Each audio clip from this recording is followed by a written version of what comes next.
want to make 200K coming up this year. My stretch goal is 250.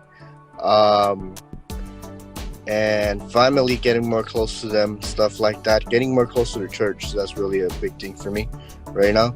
And physically, we're weighing 160 again, getting in shape and stuff. So that's really me.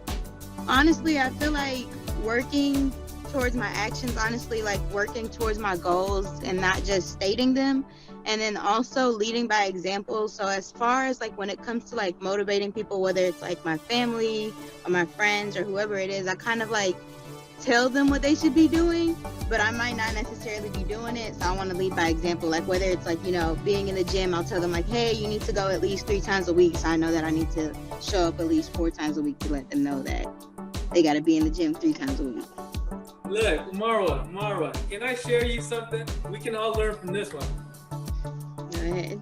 All right. It's not you in particular. I think it's all of us, and I'll speak for myself, right?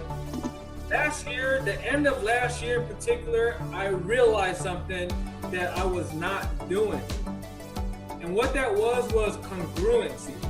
I was not congruent on what I was saying, but what I was doing.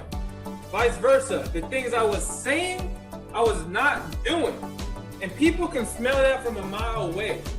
It's called congruency, right? When you're speaking and you're not really embodying what you're actually saying, people can smell shit. They can smell that BS, right? So this year, I think this goes for all of us, including myself. I want to be more congruent on the things I say and do.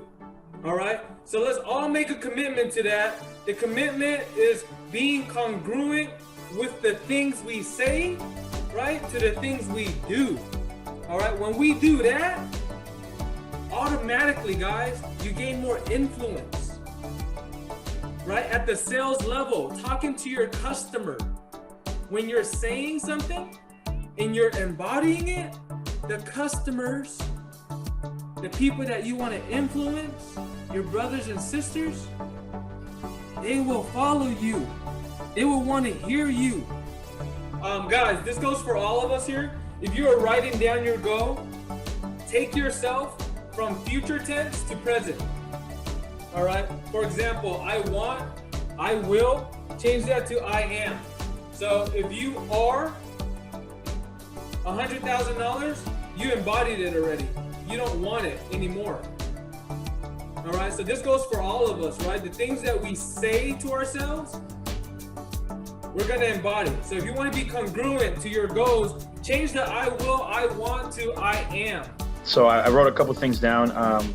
First, I am gonna drop down a couple pounds. I want to go to 205, so like 20 pounds. I am gonna make my first 100K this year. In my asset column, whichever way it is. I'm building a brand as well, and I am gonna have an IG presence.